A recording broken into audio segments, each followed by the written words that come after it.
නමෝ තස්ස භගවතු වරහතු සම්මා සම්බුද්දස්ස නමෝ තස්ස භගවතු වරහතු සම්මා සම්බුද්දස්ස නමෝ තස්ස භගවතු වරහතු සම්මා සම්බුද්දස්ස. හැම දිනාටම තෙරුවන් සරණ ප්‍රාර්ථනා කරනවා. පින්වතුනි, අපි මේ කල්පයන් ගැන පුංචි විග්‍රහයක් කරගන්න උත්සාහයක් ගමු. බොහෝ වෙලාවට අපි සත්බුදුරජාණන් වහන්සේලා, ඒ වගේම සූවිසි බුදුරජාණන් වහන්සේලා, අටවිසි බුදුරජාණන් වහන්සේලා ගැන අපි කතා කරනවා. ඒ අතර බොහෝ වෙලාවට අපි කල්පය, ඊළඟට සාරාසංඛ්‍යය, කල්පලක්ෂය, අසංඛේය ගණන්, මේ වගේ වචන අපිට නිතර බණට අහන්න ලැබෙනවා. සමහර වෙලාවට අපි කල්පය කියවට අපිට තේරුමක් නැහැ කල්පය කියන්නේ කොච්චරක්ද, අසංඛේයයක් කියන්නේ කොච්චරක්ද, ඔය සාරාසංඛ්‍යය, කල්පලක්ෂය කියන්නේ කොච්චර කාලයක්ද, අපිට එහෙම දැනුමක් නැහැ. ඒ නිසා අපි චුට්ටක් මේ ගැන තේරුම් ගන්න උත්සාහයක් ගමු. මේ කාරණා අපිට තේරෙනකොට, වැටහෙනකොට පින්වතුනි, සංසාරයේ පිළිබඳ සසර බියක් උපදිනවා. බුදුරජාණන් වහන්සේ මේ ධර්මාවබෝධයේ පිණිස සද්ධාව ඇති වෙන්න නම් සසර දුක, සංසාර බිය දකින්න ඕනේ බව බුදුරජාණන් වහන්සේ දේශනා කරනවා. ඒක උන්වහන්සේ පෙන්නන උපනිෂ කියන සූත්‍රයේ බුදුරජාණන් වහන්සේ වදාලා දුක්ඛූපනිසා සද්ධා. සද්ධාවට හේතුව තමයි සසර දුක, සංසාර බය. කෙනෙකුට සංසාර බයක් ඇති වෙනවා නම් සතර අපායේ වැටි වැටි යන භයානක සංසාර ගමන ගැන. මේ කල්පයන් වල කලාතුරකින් බුදු කෙනෙක් මේ ලෝකේ කල්ප 100,000 ගණනකට සැරයයි පහළ වෙන්නේ. බුදු කෙනෙක්ගේ බණපදයක් අහනවා කියන්නේ කොච්චර දුර්ලභද. එතකොට මේ වගේ කාරණා වැටහෙනකොට, තේරෙනකොට තමයි කෙනෙකුට අප්‍රමාදීව ධර්මයේ කරා යන්න උවමනාවක්, හැඟීමක්, ආසාවක් ඇති වෙන්නේ. ඉතින් ඒ නිසා අපි මේ කල්පය ගැන තේරුම් ගන්න උත්සාහයක් ගමු. පින්වතුනි, දවසක් බුදුරජාණන් වහන්සේගේ එක බමුණෙක් ඇවිල්ලා අහනවා, ස්වාමීනි, ඔය කල්පය කියනවා, කල්පය කියන්නේ කොච්චරක්ද කියලා.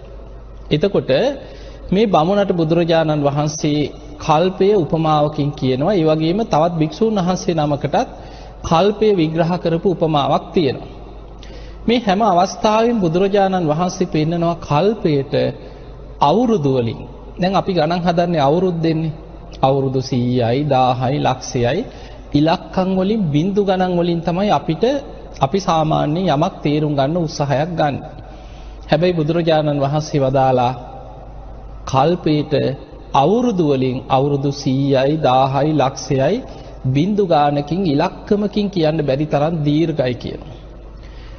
එතකොට මේ බමුණ අහනවා, ස්වාමීනි, එහෙමනම් එතකොට කල්පය අපි තේරුම් ගන්නත් එපා, ඉලක්කමකින් කියන්න බැරි නම් ස්වාමීනි අපි කොහොමද තේරුම් ගන්නේ? අපිට තේරෙන උපමාවක් කියන්න කියනවා. අන්න එතනදී බුදුරජාණන් වහන්සේ දේශනා කරනවා, එහෙමනම් මෙන්න මෙහෙම දෙයක් හිතන්න කියනවා. අපි හිතෙන් හිතා ගන්න කියනවා, යොදුනක් දිග, යොදුනක් පළල, යොදුනක් කුස විශාල ගල් පර්වතයක් හිතන්න කියනවා. එතන යොදුන කියලා කියන්නේ සැතපුම් 16ක් කියනවා. එතකොට කිලෝමීටර් ගානෙන් හිතා ගන්න ඕන නම් තවත් 1.6න් වැඩි කරලා හිතන්නකො. සාමාන්‍ය කිලෝමීටර් 25ක් විතර වගේ කියලා. එතකොට මේ වගේ යොදුනක් දිග, යොදුනක් පළල, යොදුනක් උස විශාල ගල් පර්වතයක් තියෙනවා. මේ ගල් පර්වතේ කුහර නැති, සිදුරු නැති, බොල් වෙච්ච නැති තනි කළු ගලක් කියලා හිතාගන්න. අවුරුදු 100කට එක වතාවක් යන්තම් කෙනෙක් සිනිදු සලුවකින් උඩින් පිහදාගෙන යනවා. ඒ කාලේ තිබ්බ වටිනාම සලුව, ඊටාම සිනිදුම සලු තමයි කසී සලු කියලා හඳුන්වන්නේ. ඉතින් බුදුරජාණන් වහන්සේ පෙන්නනවා, මහණෙනි, යමෙක් හිතන්න කියව මේ උඩින් යනකොට අපි හිතමු කසී සලුවක් නිකන් ගෑවිගෙන යනවා කියලා. අන්න ඒ වගේ සලුවක් මේ ගල් පර්වතේ පිහදානවා කියලා හිතන්න. හැබැයි අවුරුදු 100කට මේක වතාවයි. ආයෙමත් අවුරුදු 100කට පස්සේ තවත් එක වතාවක් යන්තම් උඩින් පිහදාන. ආයෙමත් අවුරුදු 100කට පස්සේ එක වතාවක් උඩින් පිහදාන. බුදුරජාණන් වහන්සේ වදාළ, මහණෙනි, වෙන කිසිම හේතුවක් නිසා නොවේ. අර පිස දැමීම නිසා මේ ගල් පර්වතය ගෙවිලා අවසන්ම වෙලා යන දවසක් එයිද කල්පය ඊටත් වඩා දීර්ඝයි කියලා හිතන්න කියනවා. එතකොට ඔන්න අපිට නිකන් සාමාන්‍යයෙන් හිතෙනවා එහෙමනම් කල්පය කියන්නේ අපිට අවුරුදු වලින් බින්දු ගානකින් කියා ගන්න බැරි තරම් දීර්ඝයි කියලා ටිකක් තේරෙනවා. තව උපමාවක් තියෙනවා. ඒකෙන් තව චුට්ටක් තේරුම් ගන්න පුළුවන්. මේ උපමාවේ බුදුරජාණන් වහන්සේ පෙන්නවා යොදුනක් දිග. අර වගේම සැතපුම් 16ක් දිගට සැතපුම් 16ක් පළල ඒ තරම් උස අබ කන්දක් හිතන්න කියනවා. අබ ඇට. ඔබ දන්නවා පුංචිම අබ ඇටවල ප්‍රමාණය ඔබ දන්නවා. අවුරුදු 100කට අර විශාල අබ කන්දෙන් එක පුංචි අබ ඇටයක් අයින් කරනවා. ආයෙමත් අවුරුදු 100ක් ගත වුණාට පස්සේ තව එක අබ ඇටයක් අයින් කරනවා. තවත් අවුරුදු 100කට පස්සේ එක අබ ඇටයක් අයින් කරනවා. බුදුරජාණන් වහන්සේ වදාලා යම් කාලයක් එනවද ওই විශාලම අබ කන්ද අඩු වෙලා අර එක ඇටේ අයින් කිරීම නිසා අබ කන්ද අවසන් වෙන කාලයක් එයිද? කල්පේ වගේ කියලා හිතන්න කියේ. එතකොට ওই උපමා දෙකෙන්ම අපිට පේන්නේ කල්පය කියන එක මොනතරම් දීර්ඝ කාලයක්ද.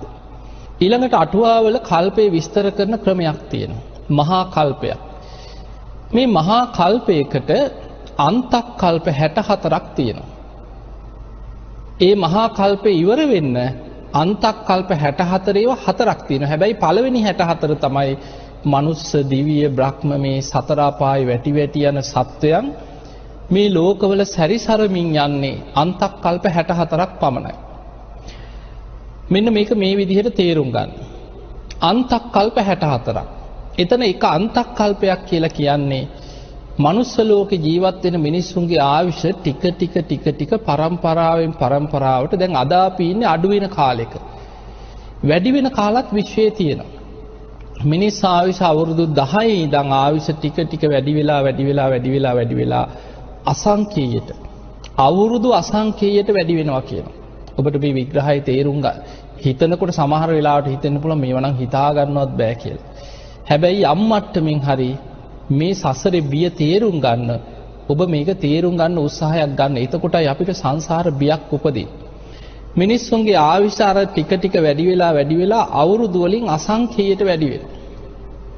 එහෙම වැඩි වෙච්ච ආයුෂ අවුරුදු අසංකේයයෙන් ඉඳන් අඩු වෙවි ඇවිල්ලා ආයෙමත් අවුරුදු 10ට අඩු වෙනවා. අවුරුදු 10ට අඩු වෙනකොට අන්තක් කල්ප විනාශ සිද්ධ වෙනවා. එතකොට ඔන්න ඔය විදිහට අවුරුදු 10 ඉඳන් ආයුෂ වැඩි වෙලා අවුරුදු අසංකේයයට වැඩි වෙලා එතන ඉඳන් අඩු වෙවි ඇවිල්ලා මිනිස් ආයුෂ අවුරුදු 10ට අඩු වෙනවා නම් අන්න එතන තමයි එක අන්තක් කල්පයක්. එතකොට ඒ වගේ අන්තක් කල්ප 64ක් මහා කල්පයකට පිහිටනවා. එතකොට මේ පළවෙනි අන්තක් කල්ප 64 තුල සත්වයන් උපදින තල 31ක් පිහිටනවා. මේක ලෝක ධාතුවක් තුල. එතකොට මේ වගේ ලෝක ධාතු තව බොහෝ ප්‍රමාණයක් ධර්මයේ විස්තර වෙනවා. හිරු සඳුගේ ආලෝකයේ විහිදෙන පරාසය තුල බුදුරජාණන් වහන්සේ පෙන්වන මනුස්ස ලෝක එකයි. දිව්‍ය ලෝක 6ක් තියෙනවා. චාතු මහරජික තාවතින්සේ යාමයේ තුසිතය නිම්මාන රති පරිනිමිත වසවර්ති. ඊළඟට රූපී බ්‍රහ්ම ලෝක 16ක් තියෙනවා. අරූපාවචර බ්‍රහ්ම ලෝක 4ක් තියෙනවා. සතර අපායක් තියෙනවා. එතකොට ඔය ඔක්කොම ගත්තාම තල 31ක් එනවා. මේ සත්‍යයන් පින්පව් අනුව ඉපදී ගමන් කරන මේ තල 31කින් යුක්ත සත්‍යයන් ඉපදෙමින් මැරෙමින් ගමන් කරන කාල අර පළවෙනි අන්තක් කල්ප 64ෙම පවතිනවා. ඒ අන්තක් කල්ප 64 අවසන් වුණාට පස්සේ එතනින් එහාට තවත් අන්තක් කල්ප 64ක් තිස්සේ මේ විශ්වයත් ලෝක ධාතුත් විනාශ වෙමින් පවතිනවා. ඒක තමයි ඔබ අහලා ඇති සත්ත්‍ය සූර්යෝද්ගමන සූත්‍රයේ සඳහන් වෙනවා සූර්යාවිගේ තවත් ආලෝකයේ පෘථිවියට වැටෙන කාලයක් එනවා කියන්නේ. තව බොහෝ කාලයක් යනකොට තවත් සූර්යාවිගේ ආලෝකයේ වැටෙනවා. මෙහෙම ගිහිල්ලා මේ ඇල දොළ ගංගා හිඳිලා විශාල වැව් හිඳිලා මහා සාගරේ පවා හිඳීගෙන ගිහිල්ලා මේ පෘථිවියත් ගිනිගෙන පුපුරලා විනාශ වෙලා මේ අකනිටා බඹලෝ දක්වා ගිනිදැල් විහිදෙනවා කියන මේ සියල්ල විනාශ වෙනවා. එතකොට මේ විනාශ වෙමින් පවතින කාලය අර මහා කල්පයේ දෙවනි අන්තක් කල්ප 64 පුරාම විනාශ වෙමින් පවතිනවා කියන. ඊට පස්සේ විනාශ වෙලා පවතිනවා තවත් අන්තක් කල්ප 64ක්. ඊට පස්සේ ආයෙමත් පෘථිවියක් සකස් වෙමින් ලෝක ධාතු පෙර පරිදිම සකස් වෙන්න තවත් අන්තක් කල්ප 64ක් යනවා. ඒ සකස් වෙන හැටි තමයි දීඝනිකායේ අග්ගඤ්ඤ සූත්‍රය විස්තර කරලා තියෙන්නේ. ඔබට මේ වචන කියනකොට ටික හරි මතක් වෙන්න ඕනේ. ඔබ අහලා ඇති අග්ගඤ්ඤ සූත්‍රය පෙන්නනවා මේ පෘථිවියක් ආයමත් හැදෙනකොට අර විනාශ වෙන්න පටන් ගන්නකොටම ලෝක ධාතු අකනිටා බඹලව දක්වා විනාශ වෙනවා. සතර අපාය මනුස්ස මේ ඔක්කොම විනාශ වෙනකොට සත්වයන් ආබස්සර නමින් අහසේ පාවි පාවි ඉන්න කොටසක් බවට පත් වෙනවා කියන. එතකොට අර දෙවෙනි අන්තක් කල්ප 64, තුන්වෙනි අන්තක් කල්ප 64, හතරවෙනි අන්තක් කල්ප 64 ආයම පෘථිවියක් හැදෙන කම්ම මේ ලෝක ධාතු ආබස්සර නමින් අහසේ පාවි පාවි තමයි මේ විශ්වයේ සත්වයන් ගත කරන්නේ. එතකොට ආයමත් අර තුන්වෙනි අන්තක් කල්ප 64 මේක හැදෙනකොට ඉස්සල්ලාම හැදෙන පෘථිවිය කිරිවල යොදේ වගේ කියන. ඔබ අහලා ඇති. අර ආබස්සර නමින් අහසේ පාවි පාවි ඉන්න සත්වයන් මේ පෘථිවිය ඉස්සලා ආග්‍රහණය කරන රස පොළොවක් කියන. ඊට පස්සේ ටික ටික මේ පොළොව මට්ටමට ලං වෙලා අර පොළොවේ තියෙන මේ පෘථිවි රසය දිව ගාලා බලන්න පුරුදු වෙනවා කියන. ආහාර කරගන්න. එතකොට ඒ අයගේ ශරීරය එන්න ගොරෝසු වෙලා අර අහසේ පාවි පාවි යන්න බැරි මට්ටමකට කය ඝන වෙනවා කියන. එතකොට ඔහොම ටික ටික මේ පෘථිවියක් හැදෙන හැටි මුලින්ම ආයම සකස් වෙනකොට ඒ පොළොවේ හටගන්න බීජ වර්ග ඔබ අහලා ඇති බදාලතා වැල් ඇල්වි කියලා හටගන්නවා කියන භූමි පපඩම් කියලා පොළොවෙන් පහළ වෙනවා කියන ආහාර වර්ග. එතකොට මේ වගේ දිග දේශනාවක් තියෙනවා. ඒක තියෙන්නේ අග්ගඤ්ඤ සූත්‍රයේ. එතකොට මෙන්න මේ දේශනා අහලා තියෙන කෙනෙකුට දැන් මේක ගලප ගන්න පුළුවන්. දැන් මම මේ කියවේ එක මහා කල්පයක ප්‍රමාණය. එතකොට එක මහා කල්පයකට අන්තක් කල්ප 64 ඒවා හතරක් තියෙනවා. හැබැයි පළවෙනි 64 විතරයි මනුස්ස දිව්‍ය බ්‍රහ්ම මේ සතර අපායවල එක්ක මේ සත්වයන් අපාය වැටි වැටි මෙහෙම යන කාල තියෙනවා. ඒ නිසා සාමාන්‍යයෙන් අර පළවෙනි 64 තමයි ගණනය වෙන්නේ. ඊට පස්සේ ඉතුරු ටික වෙන්නේ විනාශ වීමෙන් පවතිනවා. ආයි අන්තක් කල්ප 64ක් විනාශ වෙලා පවතිනවා. ආයි අන්තක් කල්ප 64ක් සකස් වෙමින් පවතිනවා. දැන් මෙන්න මේ සම්පූර්ණ අන්තක් කල්ප 64 ඒවා හතරක් කියන්නේ මහා කල්ප එකක් ඔය. එතකොට හිතන්න ඔබට දැන් මේ ටික අහගෙන ඉන්නකොටත් ඔළුව අවුල් වෙන්න පුළුවන්. ඔය එක අන්තක් කල්පයක ප්‍රමාණය. එක කල්පයක්. ඒ එක කල්පය වගේම තවත් අසංඛේය හතරකුත් තවත් ඒ වගේ කල්ප ලක්ෂයක් තමයි සාරා සංඛේය කල්ප ලක්ෂයක් කියන්නේ. එතකොට හිතන්න අපේ බෝසතාණන් වහන්සේ දීපංකර පාදමූලයේ විවරණ ගත්ත තැන ඉඳන් ඔබ අහලා ඇති සාරා සංඛේය කල්පලක්ෂයක් දසපාරමී පිරුවා කියලා. එතකොට මේ සාරා සංඛේය කල්පලක්ෂයක් දසපාරමී පුරපු කාලය එතකොට දැන් ඔබට නිකන් හරි හිතා ගන්න පුළුවන් අර අපි කතා කරේ අන්තක් කල්ප 64 ඒව හතරක් අන්න ඒ තමයි එක මහා කල්පය. එතකොට ඒ වගේ මහා කල්ප අසංඛේය හතරකුත් තවත් කල්ප ලක්ෂයක්. එතකොට බලන්න මොනතරම් දීර්ඝ කාලයක්ද කියලා හිතා ගන්නවත් පුළුවන්. තවත් විදිහකට තේරුම් ගත්තොත් මේ වගේ. අර අපි උපමා දෙකක් කිව්වේ. විශාල යොදුනක් දිග යොදුනක් පළල ගල් පර්වතයක්. අවුරුදු 100කට එක වතාවක් යන්තම් පිස දමනවා. ආයි අවුරුදු 100කට එක වතාවක් පිස දමනවා. එතකොට යම් කාලයක් එනවද මේ විශාල ගල් පර්වතයේ ගෙවිලා අවසන් වෙන්නේ. දැන් ඔබට ඕක තේරුම් ගන්න මෙහෙම හිතන්න. ඔබ දැකලා ඇති ඔය නිතර මිනිස්සු ඇවිදගෙන යන තැන්වල ගල් පතුරු තියෙන අපි හිතමු සලපතල මළුවක් කියලා. ඔබ දන්නවා විශාල චෛත්‍ය පූජනීය පුණ්‍ය භූමිවල පොළොවට ගල් පතුරු අල්ලලා තියෙනවා. අපි ඒවට කියනවා සලපතල මළුව. එතකොට මිනිස්සු නිතර මෙතනින් ඇවිදගෙන යනකොට අර පාදයටම අඩිය තියලා යන්තම් එතන මැදිලා පොඩ්ඩක් නිකන් වල වගේ හැරෙනවා. අඩි සලකුණු පිහිටලා ඇති. ඔබ සමහරට දැකලා ඇති එක්ක වතුර පාරවල් ගිහිල්ලා හැරිලා කාණු වගේ අර ගල් වල පොඩ්ඩක් හැරිච්ච තැන් තියෙනවා. එතකොට බලන්න එක ගලක් උඩ ගල් පතුරක් උඩින් පොඩි ප්‍රමාණයක් හරි නිකන් වල වගේ හැරෙන්න නම් කී වතාවක් කොච්චර මිනිස්සු එතන අඩිය තියලා යන්න ඕනද? පොඩි ප්‍රමාණයක් ගලක් ගෙවෙන්න. එතකොට හිතන්න මේ උපමාව විශාල යොදුනක් දිග යොදුනක් පළල යොදුනක් උස මේ විශාල ගල් පර්වතය කවුරුත් මේ ඇවිදලා ගෙවෙන කතාවක් නෙමෙයි මෙතන තියෙන්නේ. සිනිඳුම සලුවකින් යන්තම් උඩින් පිහ දාලා අවුරුදු 100කට එක වතාවයි ඒක. ආයි අවුරුදු 100කට පස්සේ තමයි ආයි යන්තම් පිස දමන්නේ. එතකොට මේ වගේ හේතුවක් නිසා අර වගේ විශාල ගල් පර්වතයක් ගෙවෙන්න යම් තාක් කාලයක් ගත වෙයිද මහා කල්පයක් ඒ වගේ කියලා හිතන්න කි. එතකොට ඔබට ආයි ඒ උපමාවෙන් තේරුම් ගන්න පුළුවන් එවැනි මහා කල්ප අසංකේය හතරකුත් තවත් කල්ප ලක්ෂයක් තමයි සාරා සංකේය කල්ප ලක්ෂය කියන්නේ. අසංකේය කියන්නේ කීයද කියන එක ඔය අටුවාවල බින්දු ගානකින් විස්තර 1.140ක් හැටියට විස්තර වෙනවා අසංකේය. එතකොට හිතන්න ඒ වගේ අසංකේයේව හතරකුත් තවත් කල්ප ලක්ෂයක්. පින්වතුනි මේකේ අපි තේරුම් ගන්න ඕනේ තවත් භයානකම දෙයක් තමයි මේ සාරා සංකේය කල්ප ලක්ෂයේ තුල ලෝකේ පහළ වුණේ බුදුරජාණන් වහන්සේලා 24 නමක් විතරයි. අන්න ඒක තමයි අපිට තේරුම් ගත යුතු භයානකම දේ. සාරා සංකේය කල්ප ලක්ෂයකට මේ විශ්වයේ පහළ වෙන්නේ බුදුවරු 24 නමයි. අර කියපු මහා කල්ප අසංකේය බැගින් අවස්ථා 4ක් මේ විශ්වය බුද්ධ ශූන්‍යව තිබිලා තියෙනවා. එක බුදු කෙනෙක් පහළ වෙලා පිරිනිවන් පෑවට පස්සේ මහා කල්ප අසංකේයයක් බුද්ධ ශූන්‍යයි. ඒ කියන්නේ අර වගේ කල්ප 1.140ක් අසංකේයයක් කියන්නේ. බුද්ධ ශූන්‍යයි. බුදුවරු නෑ විශ්වයේ. බුද්ධ කියන වචනයක්වත් අහන්නවත් නැතුව එවැනි කාල විශ්වයේ ගෙවිලා යනවා. ඊළඟට කල්ප 10000 20000 බුද්ධ ශූන්‍යව ගෙවිච්ච කාල ගැන දේශනාවල සඳහන් වෙනවා. ඒ නිසා තමයි එදා මීට සාරා සංකේය කල්ප ලක්ෂයකට පෙර එකම කල්පේ බුදුවරු 4 නමක් පහළ වෙනවා. තණ්හංකර, මේදංකර, සරණංකර, දීපංකර කියලා 4 නමක් පහළ වුණා. අන්නේ 4 නමක් බුදුවරුන්ගෙන් 4 වෙනි බුදුරජාණන් වහන්සේ තමයි දීපංකර බුදුහාමුදුරුවෝ.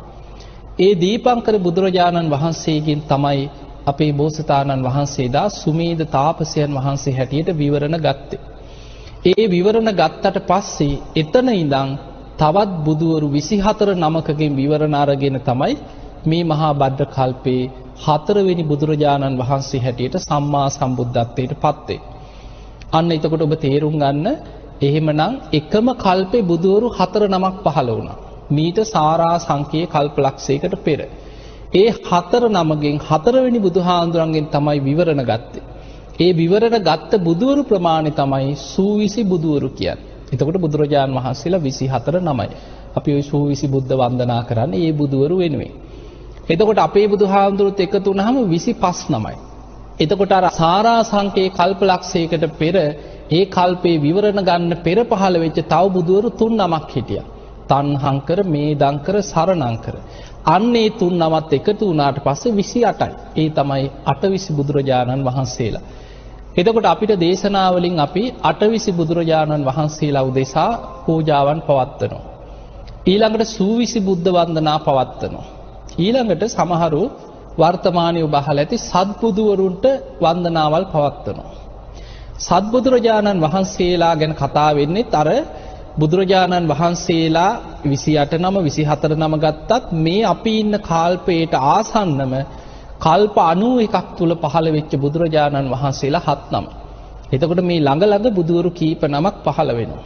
හැබැයි ළඟ කිව්වට කල්ප වලින් ගත්තොත් මීට කල්ප 91කට පෙර තමයි විපස්සී කියන බුදුරජාණන් වහන්සේ මේ විශ්වයේ පහළ වෙන්නේ. විපස්සී බුදුරජාණන් වහන්සේ පහළ වෙලා පිරිනිවන් පෑවට පස්සේ මහා කල්ප 60ක් බුද්ධ ශූන්‍යයි.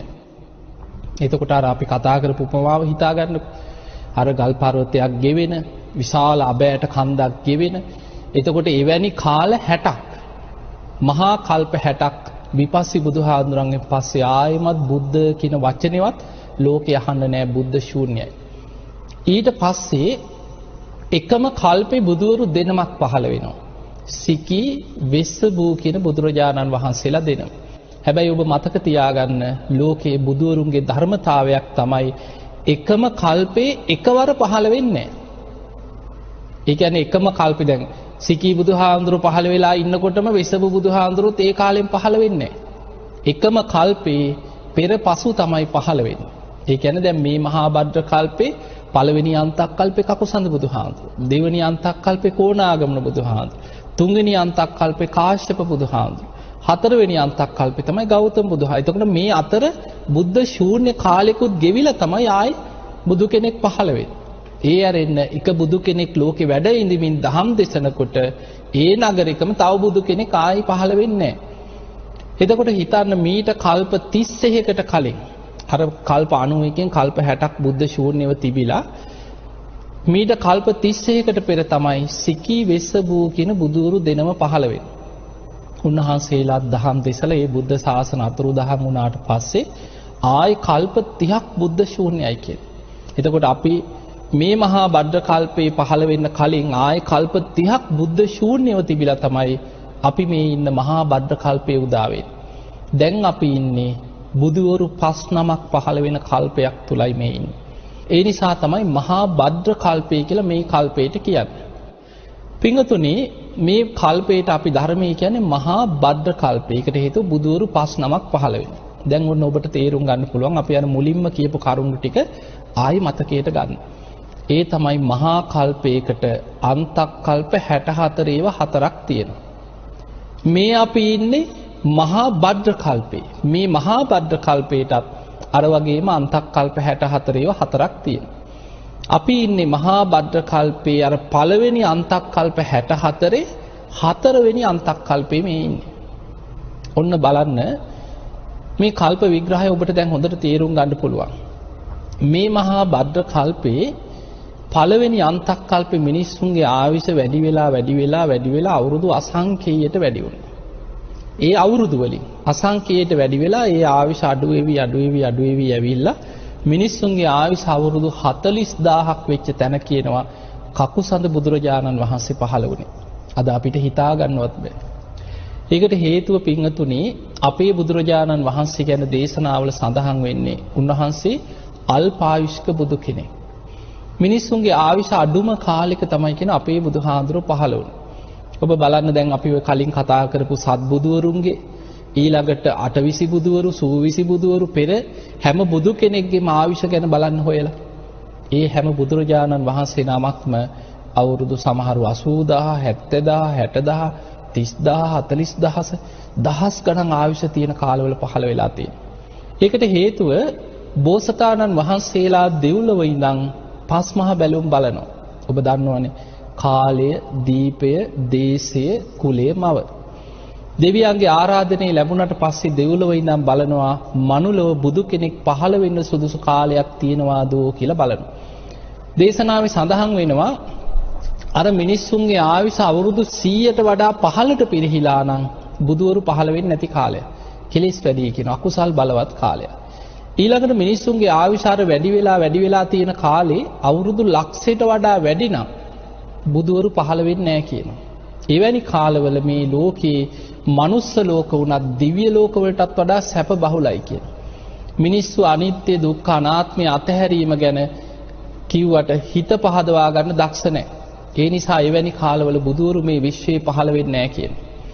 එතකොට අපිට පේනවා බුදුවරු පහළ වෙන්නේ මිනිස්සුන්ගේ ආයුෂ අවුරුදු ලක්ෂයක් අවුරුදු 100ක් අතර කාලේ. ඒක තමයි බලන්නේ දෙව්ලොව ඉඳන් බුදු කෙනෙක් පහළ වෙන්න සුදුසු කාලයක්ද කියලා බලනවා. දැන් බලන්න මේ මහා භද්‍ර කල්පය අපි කතා කරේ මේ මහා භද්‍ර කල්පය ගැන. මේ මහා භද්‍ර කල්පයේ පළවෙනි අන්තක් කල්පේ මිනිස්සුන්ගේ ආයුෂ වැඩි වෙලා අවුරුදු අසංඛේයයට වැඩි වෙනවා. එහෙම වැඩි වෙච්ච ආයුෂ අඩු වෙවි ඇවිල්ලා මිනිස් ආයුෂ අවුරුදු 40000 වෙච්ච තැන තමයි කකුසඳ බුදුරජාණන් වහන්සේ පහළ වුණේ. ඒ පළවෙනි අන්තක් කල්පයේ තුල. එතකොට කකුසඳ බුදුහාඳුර පිරිනිවන් පෑවට පස්සේ ඒ බුද්ධ ශාසනෙත් අතුරුදහන් වෙලා අර 40000ට තිබ්බ ආයුෂ අඩු වෙවි ඇවිල්ලා අවුරුදු 10ට අඩු වෙලා පළවෙනි අන්තක් කල්පේ විනාශ වුණා. එතනින් මේ මහා භද්‍ර කල්පේ පළවෙනි අන්තක් කල්පේ අවසానයි. ඊට පස්සේ ඒ අන්තක් කල්ප විනාශයකදී වෙන්නේ කෙලෙස් උස්සන්න වෙලා එක්ක මිනිස්සු ස්වභාව ධර්මයෙන් විනාශ වෙනවා, එක්ක ජලයෙන් විනාශ වෙනවා කියලා. එක්ක ගින්නෙන් විනාශ වෙනවා අන්තක් කල්ප.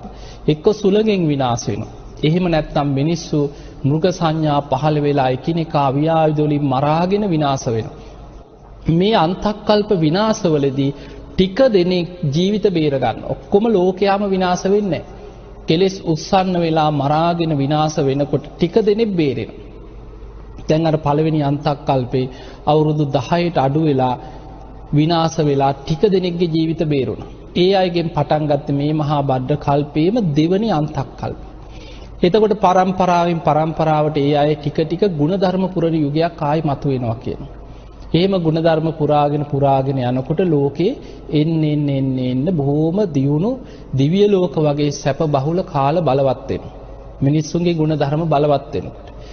ආයමත් දෙවනි අන්තක් කල්පෙත් අර ආයුෂ වැඩි වෙලා අවුරුදු අසංකේයයටම වැඩි වෙනවා. එහෙම වැඩි වෙච්ච ආයුෂ එතන ඉඳන් අඩු වෙවි ඇවිල්ලා මිනිස් ආයුෂ අවුරුදු 30000 වෙච්ච තැන තමයි කොණාගමන බුදුරජාණන් වහන්සේ පහළ වුණේ. ඔන්න එතකොට කකුසඳ බුදුහාඳුරු පහළ වුණේ පළවෙනි අන්තක් කල්පේ මිනිස්සුන්ගේ ආයුෂ අවුරුදු 40000යි. කොණාගමන බුදුහාඳුරු පහළ වුණේ මේ මහා බද්ද කල්පේම දෙවනි අන්තක් කල්පේ. ඒ වෙනකොට මිනිස්සුන්ගේ ආයුෂ අවුරුදු 30000යි. ඒ 30000 ආයුෂත් අඩු වෙලා අවුරුදු 10ට අඩු වෙලා දෙවනි අන්තක් කල්පේ විනාශ වෙනවා. ඊට පස්සේ ජීවිත බේරෙන අයගෙන් ආයුෂ ආයි ටික වැඩි වෙවි අවුරුදු අසංකේයයට වැඩි වෙන කාලයක් එනවා. එහෙම වැඩි වෙච්ච ආයුෂ අඩු වෙවි ඇවිල්ලා මිනිස්සුන්ගේ ආයුෂ අවුරුදු 20000 වෙච්ච කාලේ තමයි කාශ්‍යප බුදුරජාණන් වහන්සේ පහළ වෙන්නේ. මේ මහා බද්ද කල්පයේ තුන්වෙනි බුදුහාඳුරු කාශ්‍යප බුදුහාඳුරු පහළ වෙනකොට මහා බද්ද කල්පයේ තුන්වෙනි අන්තක් කල්පේ මිනිස්සුන්ගේ ආයුෂ අවුරුදු 20000යි. ඒ 20000 ආයුෂ අඩු වෙලා අවුරුදු 10ට අඩු වෙලා තුන්වෙනි අන්තක් කල්පේ විනාශ වෙනවා. ඊට පස්සේ පටන් ගන්න ඉතුරු වෙන ටික දෙනෙක්ගෙන් හතරවෙනි අන්තක් කල්පේ. ඒ හතරවෙනි අන්තක් කල්පේ ආයෙමත් ටික ආයුෂ වැඩි වෙලා අර විදිහටම අවුරුදු අසංකේයයට වැඩි වෙනවා. එහෙම වැඩි වෙච්ච ආයුෂ අඩු වෙවි ඇවිල්ලා මිනිස් ආයුෂ අඩුම වෙලා අවුරුදු 120ක් වෙච්ච තැන තමයි අපේ ගෞතම බුදුහාඳුරු පහළ වෙන්නේ. එතකොට බලන්න උන්වහන්සේගේ ආයුෂ ගත්තොත් කකුසඳ බුදුහාඳුරන්ගේ කාලේ 40000. කොණාගමන බුදුහාඳුරන්ගේ කාලේ 30000. කාශ්‍යප බුදුහාඳුර පහළ වෙනකොට තුන්වෙනි අන්තක් කල්පේ 20000. අපේ ගෞතම බුදුහාඳුර පහළ වෙන්නේ හතරවෙනි අන්තක් කල්පේ මිනිස්සුන්ගේ ආයුෂ අවුරුදු 120ක් වෙච්ච තැන. 100ට වඩා චුට්ටයි වැඩි. 100ට වඩා පහළට ආයුෂ පිරිහුණා නම් මේ මහා බද්ද කල්පේ හතරවෙනි අන්තක් කල්පේ බුදුරු පහළ වෙන්නේ නැහැ. එතකොට යන්තම් අපේ පිනකට එදා අපේ ගෞතම බුදුහාඳුරෝ පහළ වුණා. දැන් හිතන්න උන්වහන්සේ දැන් අපිට තේරෙන ටිකක් කියමු. දැන් ওই කියපු ඔක්කොම අපි තේරුම් ගත්තට අපිට ගොඩක් තේරෙන්නේ නැති දේවලුත් ඇතිනේ. දැන් අපිට තේරුම් ගන්න පුළුවන් චුට්ටක් හිතන්න මෙහෙම. ඒ තමයි අපේ බුදුරජාණන් වහන්සේ පහළ වෙනකොට මිනිස්සුන්ගේ ආයුෂ අවුරුදු සාමාන්‍ය ආයු අපේක්ෂාවම අවුරුදු 120යි. හැබැයි ඊට වඩා දැන් බක්කුල මහරහතන් වහන්සේ අවුරුදු 160ක් වැඩ හිටියා. අනුරුද්ධ මහරහතන් වහන්සේ අවුරුදු 150ක් වැඩ හිටියා. විසාකා ආනන්ද හාමුදුරුව මහා කාශ්‍යප හාමුදුරුව ඔය වගේ මහරහතන් වහන්සේලා ගිහි උපාසක උපාසිකාව පවා අවුරුදු 120ක් නිරෝගීව ජීවත් වෙච්ච අය ගැන සඳහන් වෙනවා. එතකොට පින්වතුනි අපිට පේනවා එහෙනම් අදට වඩා බුදුහාමුදුරන්ගේ කාලේ ආයුෂ අවුරුදු 50කින් 60කින් හරි යම් වැඩියක් තිබිලා තියෙනවා. දැන් අද හිතන්න අද අපි ඉන්න කාලේ මේ බණ ටික අහන අද මේ ජීවත් වෙන කාලේ මිනිස්සුන්ගේ ආයුෂ අවුරුදු 100නුත් පල්ලෙහාට පිරිහිලා නැද්ද කියලා බලන්න. දැන් අද වෙනකොට සාමාන්‍ය ආයු අපේක්ෂාව අවුරුදු 65 70 75 සමහර රටවල් තියෙන අවුරුදු 75 80 උපරිම ඔය වගේ 70 80 අතර. ඔබ සාමාන්‍යයෙන් හිතමු 70යි කියලා. අපි නිකන් සාමාන්‍යයෙන් මුළු ලෝකෙම ඉන්න මිනිස්සු ගත්තොත් අද කෝටි 700කට වඩා ජීවත් වෙන ලෝක ජනගහනේ එක රටවල් වල ආයු අපේක්ෂාවේ අවුරුදු කීපය අඩු වැඩිකක් තියෙනවා. හැබැයි අපි සාමාන්‍යයක් හිතමු මේ ලෝකේ දැන් ජීවත් වෙන මිනිස්සුන්ගේ ආයුෂ අවුරුදු 70ක විතර කියලා හිතාගන්න. එතකොට බුදුරජාණන් වහන්සේ පිරිනිවන් පාලා දැන් අපි ඉන්නේ අවුරුදු 2563 ඉවරයි. එතකොට අවුරුදු 2563ත් අයින් කරමු 2500යි කියලා ඔබ හිතන්න. අවුරුදු 2500ක් වෙනකොට මිනිස්සුන්ගේ ආයුෂ අවුරුදු 120 ඉඳන් අඩු වෙලා දැන් 70 මට්ටමට අඩු වෙනවා. එතකොට අපිට පේනවා ආයුෂ අඩු වෙන වේගය. අවුරුදු 100කට අවුරුදු 2කින් වගේ තමයි ආයුෂ අඩු වෙවි ඇවිල්ලා තියෙන්නේ. මේ වේගෙන් අනාගතයේ හිතුවොත් තව අවුරුදු 2500ක් යනකොට මේ 70 වෙනුත් තව 50ක් අඩු වුණොත් 20යි. එතකොට බුදුහාඳුරෝ පිරිනිවන් පාලා අවුරුදු 5000 වෙනකොට ධාතුන් වහන්සේලා පිරිනිවන් පානකොට සිරිපා සටහන් ලෝකෙ මැකෙනකොට බුද්ධ අධිෂ්ඨාන අවසන් වෙන දවස වෙනකොට මනුස්ස ලෝකේ ජීවත් වෙන මිනිස්සුන්ගේ ආයුෂ අවුරුදු 20ට විතර පිරිහෙච්ච පිරිසක්. ඒ බුද්ධ ශාසනයේ ගෞතම බුද්ධ ශාසනයේ ධාතුන් වහන්සේලා පවා බුද්ධ අධිෂ්ඨානයෙන් පවතින අවුරුදු 5000ක් කල් යනකම් විතරයි කියන. දැන් මේ ධාතුන් වහන්සේලාත් පිරිනිවන් පාලා තව අවුරුදු 200ක් යනකොට අර 20 ආයුෂත් අඩු වෙලා 10ට බහිනවා. අපි මේ ඉන්න 4 වෙනි අන්තක්කල්ප විනාශය ගැන අපේ බුදුරජාණන් වහන්සේ දීඝනිකායේ පෙන්නනවා චක්‍රවර්ති සීහනාද කියලා සූත්‍රයක. මේ 4 වෙනි අන්තක්කල්ප විනාශ වෙන විස්තරයක් තියෙනවා, දීර්ඝ විස්තරයක්. බුදුරජාණන් වහන්සේ පෙන්නනවා මහණෙනි මිනිස්සුන්ගේ ආයුෂ අවුරුදු 100න් 15ට පිරිහෙනකොට මිනිස්සු තුල බලවත්ව කෙලෙස් 3ක් වැඩෙනවා කියලා. අධර්ම රාගයයි, විෂම ලෝභයයි, මිත්‍යා ධර්මයයි. මේ කෙලෙස් වර්ධනය වෙනකොට මිනිස්සු අකුසල් වලින් විකෘති වෙලා, කෙලෙස් වලින් විකෘති වෙලා සත්තුන්ට අන්තයි කියන. එළුවෝ, බල්ලෝ, බලල්ලෝ, තිරිසන් වගේ මිනිස්සු කියන ලෝකේ වෙනකොට අනාගතේ ඉතිරි වෙන්නේ. එතකොට එවැනි කාලයකට තමයි අපි මේ යන්නේ. තිරිසන් වගේ විකෘති සත්තු තමයි අනාගත ලෝකේ ඉන්නේ. එතකොට මිනිස් ආයුෂ අවුරුදු 10 වෙනකොට මිනිස්සු බල්ලෝ බලල්ලු වගේ, තිරිසන් වගේ, රාගේ සත්තු වගේ හැසිරෙනවා කියන. ද්වේෂය නිසා එකිනෙකා ලේ පිපාසයෙන් මරා ගන්නවා කියන. ඒ වෙනකොට මිනිස් ආයුෂ අවුරුදු 10 වෙනකොට කුසල් කියපු වචනයක්වත් අහපු කෙනෙක් ලෝකෙ ඉතිරි වෙන්නේ නැහැ කියන. එතකොට පේනවා එහෙනම් ධර්මයේ තියා කුසල් කියන වචනයක්වත් අහපු කෙනෙක්වත් නැහැ කියනවා මේ කාලේ ලෝකේ. මේ මිනිස්සුන්ගේ අකුසල් බලවත් වෙනකොට අන්තක්කල්ප විනාශේ ලකුණු පහළ වෙනවා. ඒ ලකුණු පහළ වෙනකොට ඊට පෙර දේවතාවරු මිනිස් වෙස්ෙන් විලාප දීගෙන මිනිස්සු අතර කියාගෙන යනවා කියනවා තව මෙපමණ කාලයක් ගිය තැන මහා වර්ෂාවක් ඇදහැලෙන ලකුණු පහළ වෙනවා. මේකට කියන්නේ මුර්ගසම් වර්ෂාව. මේකෙන් තෙමෙන්න එපා. තනි තනියෙන් ගිහිල්ලා හැංගෙන්න තැන් හොයාගෙන හැංගියල්ලා. තනියෙන් හැංගුණොත් බේරෙන්න පුළුවන්. සතියක් එක දිගට වහිනවා. සතියක් ආහාර අරගෙන ගිහිල්ලා හැංගෙන්න කියන. හැබැයි ඒ වෙනකොට පින්පව් කර්ම කර්මඵල විශ්වාස නොකරන බලවත් මිත්‍යා දෘෂ්ටික ලෝකයක් තියෙන නිසා පිළිගන්න අය ඉතුරු වෙන්නේ ටික දෙනයි කියන. නිකං හරි අපි ඕකේ ඇත්තක් තියෙන්න පුළුවන් ගිහිල්ලා හැංගියල්ලා යමල්ලා කියලා හැංගෙන්න යන්නේ කීප දෙනයි කියන. අනිත් අය කියන අයටත් බනිනවා කියන. මේ සත්වයන්ගේ විනාශයට මුර්ගසම් වර්ෂාව වැටෙනකොට එකිනෙකා කෙලෙස් වලින් විකෘති වෙලා ලේ පිපාසාවෙන් මරාගෙන දින 7ක් යනකොට ලෝකෙම මිනිස්සු මරාගෙන ලේ විලක් වෙනවා කියන.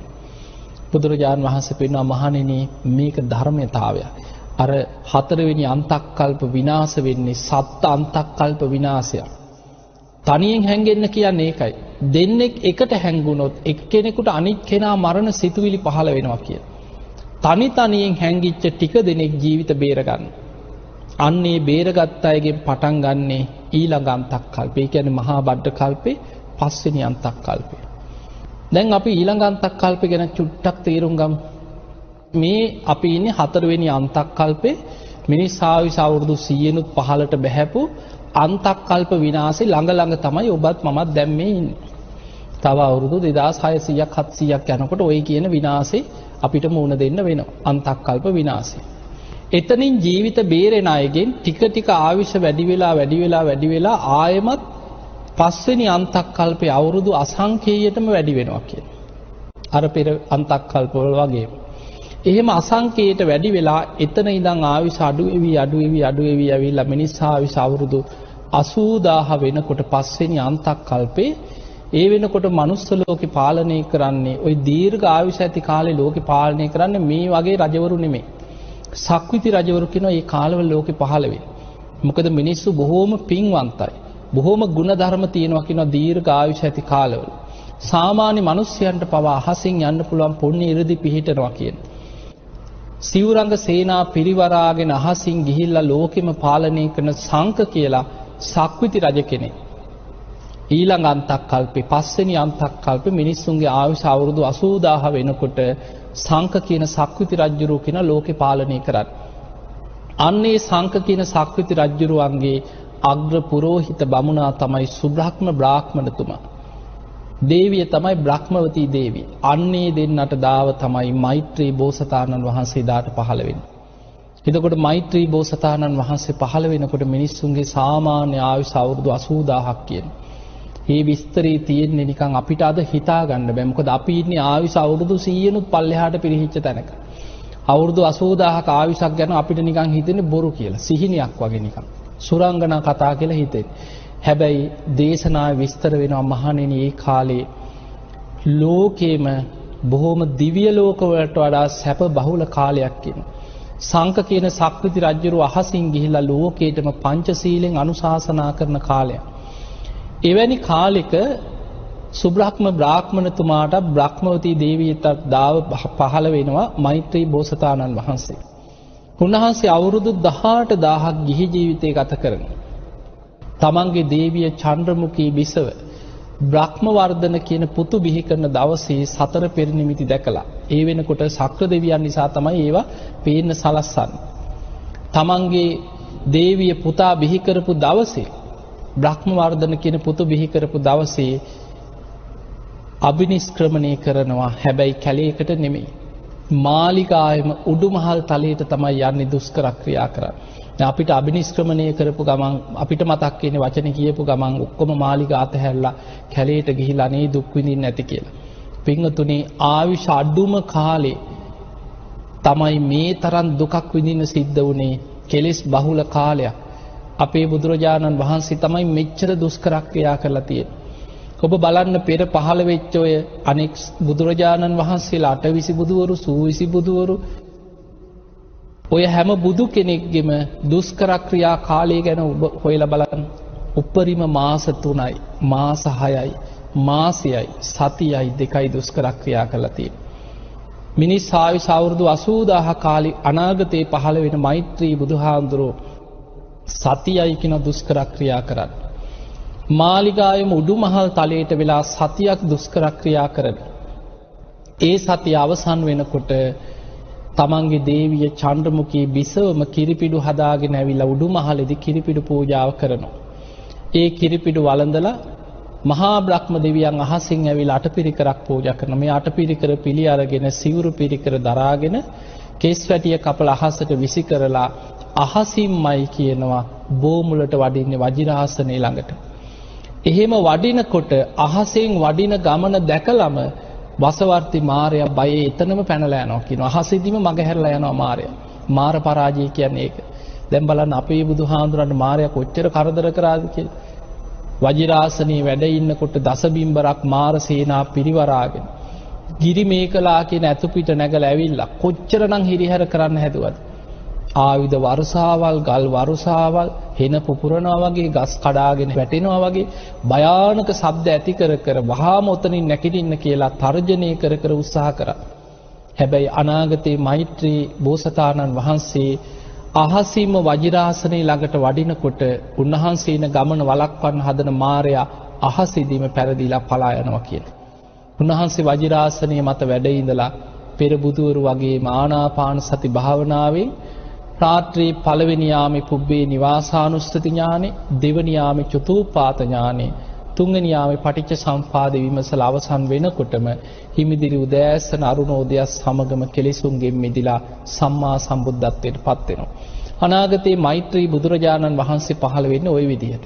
දැන් ඔන්න හිතන්න, දැන් ඔබට මේ කියලා දුන්නේ මේ මහා බද්ද කල්පේ පළවෙනි අන්තක් කල්පේ කකුසඳ බුදුහාඳුරු, දෙවනි අන්තක් කල්පේ කෝණාගමන බුදුහාඳුරු, තුන්වෙනි අන්තක් කල්පේ කාශ්‍යප බුදුහාඳුරු, හතරවෙනි අන්තක් කල්පේ අඩුම ආයුෂක් තිබ්බ හරිය තමයි අපේ ගෞතම බුදුහාඳුරු පහළ වුණේ. ඊළඟට පස්වෙනි අන්තක් කල්පේ මෛත්‍රී බුදුහාඳුරු. එතනින් පස්සේ බුද්ධ ශූන්‍යව අන්තක් කල්ප 59ක් යනවා. මොකද මහා කල්පයකට අන්තක් කල්ප 64ක් තියෙනවා. එතකොට පළවෙනි අන්තක් කල්ප පහේ තමයි කකුසඳ, කෝණාගමන, කාශ්‍යප, ගෞතම, මෛත්‍රී කියන බුදුරු 59 පහළ වෙන්නේ. ඊට පස්සේ අන්තක් කල්ප 59ක්ම බුද්ධ ශූන්‍යව අර විදිහට අසංකීයට වැඩි වෙනවා, අඩු වෙලා අවුරුදු 10ට අඩු වෙනවා, විනාශ වෙනවා. ආයිතුරු වෙන අයගෙන් ආයුෂ වැඩි වෙලා අසංකීයට වැඩි වෙන ওই විදිහට අන්තක් කල්ප 59ක් යනවා. ගිහිල්ලා එතනින් පස්සේ තියෙන්නේ මේ මහා බද්ද කල්පයේ විනාශ වෙමින් පවතින අන්තක් කල්ප 64. ඊට පස්සේ තියෙන විනාශ වෙලා පවතින අන්තක් කල්ප 64. ඊට පස්සේ තියෙන්නේ ආයමත් සකස් වෙමින් පවතින අන්තක් කල්ප 64ක්. ඔය විදිහට අන්තක් කල්ප 64 ඒවා හතරම අවසන් වෙච්ච තැන තමයි මේ මහා භද්‍ර කල්පය කියන මහා කල්පය ඉවර වෙන්නේ. එතනින් එහාට තව විශ්වයේ කල්ප කීයක් බුද්ධ ශූන්‍යද කියලා අපි කවුරුත් දන්නේ නැහැ. අනාගත මෛත්‍රී බුදුහාඳුරු තමයි අනාගතයේ බුද්ධ ශූන්‍ය කල්ප ගැන පෙන්නන්නේ. එහෙමනම් අපිට පේනවා අපි මේ ජීවත් වෙන්නේ භයානකම කාලයක. මේ විශ්වය තුල භයානකම කාලයක්. හැබැයි අපිට මිනිසුන්ගේ ආයුෂ අවුරුදු 100න් 15ට පිරිහිච්ච තැනක ඉඳන් හරි යන්තම් බණපදයක් අහන්න පිනක් තිබ්බා. ඒ නිසා මේ විශ්වය තුල බුදු කෙනෙක්ගේ බුද්ධ කියන වචනේ පව අහන්න ලැබෙන එක ඉතාම දුර්ලභයි. එවැනි දුර්ලභ බුදු කෙනෙක්ගේ බුද්ධ වචනයක් බණපදයක් අහන්න ලැබෙන වෙලාවේ ඔබ ලෝකේ කොහේ හිටියත් ධර්මයේ දියුණු කරගන්න උත්සාහයක් ගන්න. අප්‍රමාදී වෙන්න. සද්ධාව දියුණු කරගන්න. සීල ගුණ දහම් රකින්න. අපාය බය දකින්න. මරණ සතිය වඩන්න. අප්‍රමාදීව ධර්මයේ දියුණු කරගන්න උත්සාහයක් ගන්න. ඉතින් ඔබ හැම දිනාටම අද මේ කල්ප විග්‍රහයත් එක්ක අටවිසි බුදුවරු, සූවිසි බුදුහාඳුරෝ, සත්බුදුවරු, ඒ වගේ මහා කල්පයේ තුල බුදුවරුන්ගේ පහළ වෙච්ච ආකාරය, බුද්ධ ශූන්‍ය කල්පවල ස්වභාවයත් සංසාර බයත් ගැනයි ඔබට මේ දේශනාවේදී විස්තර කරලා දුන්නේ. ඉතින් මේ ධර්මානුශාසනාවෙන් ඔබ හැම දිනාටම අප්‍රමාදීව ධර්මයේම දියුණු කරගන්න වීරිය, නුවණ, ශක්තිය, හැකියාව වාසනාවම ලැබේවා ලැබේවා ලැබේවා කියලා අපි ඔබට ආශිර්වාද කරනවා. විශේෂයෙන්ම සියලු දෙවියෝ සාදුකාර දීදී මේ පින් අනුමෝදන් වෙත්වා. දෙවියන්ගේ දිව්‍ය ආශීර්වාද වර්ධනය කරගෙන සියලු දෙවියෝ සසර දුකින් අත මිදේවා කියලා සාදු කියලා දෙවියන්ට පින් දෙන්න. ඒ සියලු දෙවියන්ගේ පිහිට රැකවරණ ආශිර්වාදේ ලක්වාසී ලෝවාසී ඔබ හැම දිනාටමත් ලැබේවා ලැබේවා කියලා අපි ආශිර්වාද කරනවා.